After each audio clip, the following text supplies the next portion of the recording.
What is up, YouTube? It is your boy NMR Sports here, coming back at you with another episode of Good Afternoon Baseball. I was at the Blue Jays Angels game last night and I got home at like 2 a.m. So I wasn't about to record at 2 a.m. So we're not going to talk about that Angels game or the final score of it or what the hell happened there or all those terrible calls that were made. We're going to talk about what happened elsewhere around the league with some more entertaining games and some of the best moments. Be sure to leave a like if you enjoyed the video and hit that subscribe button. We are giving away 2 MLB jerseys once we hit 500 subscribers. If we hit it by Friday, I'm going to double that giveaway, so be sure to smash that subscribe button. We're closing in on 460, so appreciate you guys supporting the channel, and let's get right into the video, start talking about some baseball. Now, Ha-Seong Kim, I think that's how you pronounce it.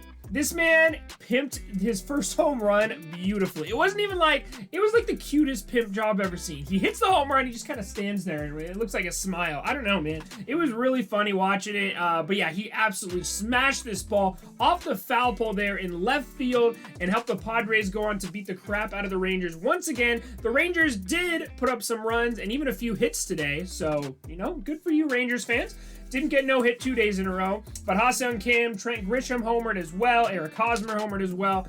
That San Diego Padres team is on fire, but I will give them credit. They are beating up on some bad teams, so hopefully that they, when they're playing some stiff competition, they start doing a little bit better.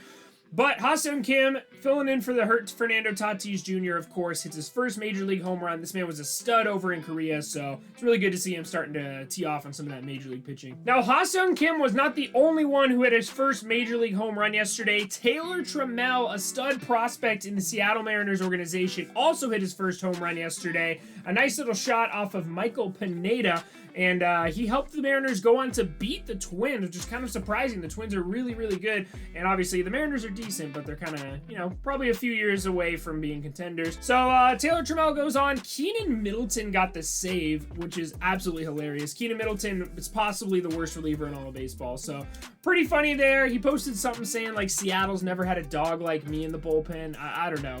It cracks me up because he literally gives up more home runs than he gets out. So Keenan Middleton with the save there in Minnesota, and yeah, the Mariners get the dub. Now let's talk about the best pitcher in all of baseball. Jacob deGrom cannot catch a break. Okay, so the Mets used to have terrible offenses, right? This offseason, they went out and got Francisco Lindor. They went out and got James McCann, who was better than their catcher last year. And the rest of their lineup's pretty damn good. Dom Smith is very good. Pete Alonso's very good. Michael Conforto's pretty damn good. Brandon Nimmo's pretty good. JD Davis. Literally, every person I named. Jeff McNeil, I even forgot about him. They're all good.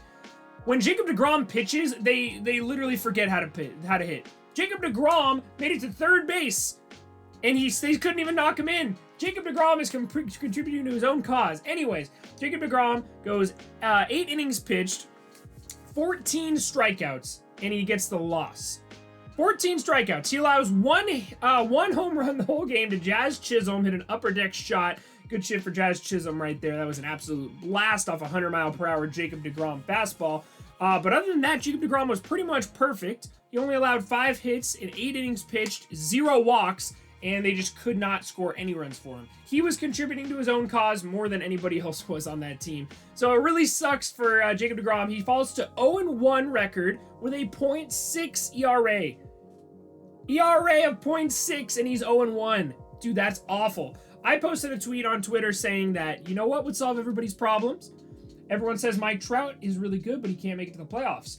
Everyone says Jacob deGrom's really good, but he gets no run support. Jacob deGrom to the Angels confirmed. It solves everybody's problem. Jacob deGrom to the Angels. Perry Manassian, get on the phone. I want to see that call. All right, well, that's enough about the New York Mets. Let's talk about a stud young prospect over here in Tampa, Florida. That is my boy, motherfucker named Randy. Randy Arozarena hit a moonshot to dead center in Tampa Bay, and someone needs to tell the people who run MLB The Show that that's possible, because that is an impossible thing to do in MLB The Show, but Randy Arozarena does it with a pimp job. Very easy for him. His first home run of the year after that insane playoff campaign he had last year, and the Yankees don't score a single run. Tampa Bay Rays bullpen shut them down, 0 runs allowed. And there's a lot going on there. I've been seeing a lot of stuff from Yankees Twitter. Domingo Germán got optioned, or sent back down to the minors, or optioned to the alternate site, whatever it is nowadays. Everyone's calling for Jay Bruce to get the hell out of New York. Rougned Odor was the weirdest signing of all time. Everyone wants Tyler Wade off the team. The Yankees fans are kind of panicking right now. I mean, obviously it's early in the season. There's nothing to panic about, in my opinion. But, yeah, it does look pretty bad over there in New York at the moment. Chris Archer looked really good on the mound. Unfortunately, he had to come out of the game due to an injury, and he was fighting back tears as he left the game. So I think Chris Archer really likes being back in Tampa, and he honestly just looks so much more natural in a Rays uniform than he did in a Pirates. The Pirates uniform just looked super weird on him. So Chris Sale being back in Tampa, I feel like he's going to be pretty good if he can come back healthy. He pitched 2 1/3 innings last night and didn't allow a single run, obviously because the Yankees didn't score any, and then that bullpen came through for Tampa. Now, there wasn't a lot of offense in that Rays game, but let's talk about a game where there was a ton of offense, and that is the Cleveland Indians once again beating up on the Detroit Tigers. The Indians put out 5 home runs, including a home run from Andres Gimenez, the centerpiece of the Francisco Lindor deal. As Fuzzy pointed out on Twitter, Francisco Lindor, 0 home runs. Andres Gimenez, 1 home run. So, you know what? Who won the trade, really? It's kind of looking like the Indians right now. Anyways, Roberto Perez,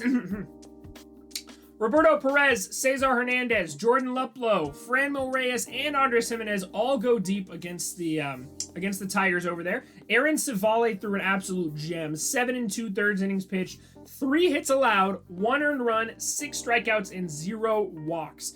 My God, dude, he was absolutely dealing over there. Oliver Perez came in and got that last out, and then they go on to shut down the Tigers 13-1. So the Cleveland Indians offense looking pretty good against the Tigers. Let's see if they can actually hit against a good team, though. Now, we've been talking a lot about how the A's have been off to a very slow start, and they've been playing the Astros, who are off to a very hot start. Well, the A's won 2 nights ago. We talked about it in yesterday's Good Morning Baseball. Well, they also won last night, so the A's are kind of on a hot streak right now. Ramon Laureano sent a ball to the moon. He literally hit it onto the train tracks in deep left field of Minute Maid Park. So it was absolutely crushed out there, and then the A's would go on to win 7-3 over Houston over there. So they take 2 games out of 3. I think it's a 4-game series. Let me double check. So the A's take 2 games out of 3 of that 3-game series. So good for the A's. They're starting to heat up a little bit, and hopefully their schedule is getting a little bit easier. They go on to play the Arizona Diamondbacks next week, so hopefully it'll be a little better story for those Oakland A's fans over there. Now, Ryan McMahon just tied the Major League lead in home runs yesterday. He is on my fantasy team. I'm just saying, take my fantasy advice. Ryan McMahon hits his 5th home run of the year against the Giants. I feel bad for the Rockies because they keep losing very close games. They lose 5-4. They lose 4-3 against the San Francisco Giants, and the Giants bullpen was lights out yesterday. Giants bullpen, 4 innings pitched, 5 strikeouts, 1 hit allowed, and 0 walks. So they absolutely shut down the Rockies after their starter left the game. So good for the Giants bullpen, looking very good back there. Jake McGee comes in for the save, and the Colorado Rockies fall to 3-6, and the Giants are 5-3. So the Giants are off to a pretty damn good start this year. Kind of the same thing as the Indians, so they've been beaten up on some bad teams. But at the end of the day, man, the Giants do look pretty good out there, and especially that bullpen starting to heat up. Now, the best story of the day, TREY MANCINI, after battling back from cancer, comes back and hits his first home run as an Orioles since coming back, and it was just an amazing moment. We'll play it on the screen here. The Red Sox would go on to lose that game. The Orioles honestly look very good with TREY MANCINI starting to heat up. Anthony Santander hit a home run there as well. That Orioles offense is really nothing to joke about, and that pitching is doing a lot better than expected. So good for the Orioles there. TREY MANCINI starting to heat up. That's such a cool moment for Trey. I'm really glad to see him back in baseball. Now that is going to do it for us today on Good Afternoon Baseball. Thank you guys so much for watching. Once again, smash that like button. It really helps us out with getting more views on this channel. We want to talk baseball with as many baseball fans as we can. If you do want to talk baseball with some more baseball fans, check out my Discord. The link will be in the description. I also have a podcast. We should be recording another episode tonight. You can follow that on Twitter and whatnot there at the Diamond in the Rough podcast. I also stream on Twitch. I haven't been doing a lot of Twitch streams lately, but we're definitely going to be starting up soon with MLB 21 dropping, so that'll be very exciting. So thank you guys so much again for watching, and I'll see you guys all in the next one. You have a great rest of your day.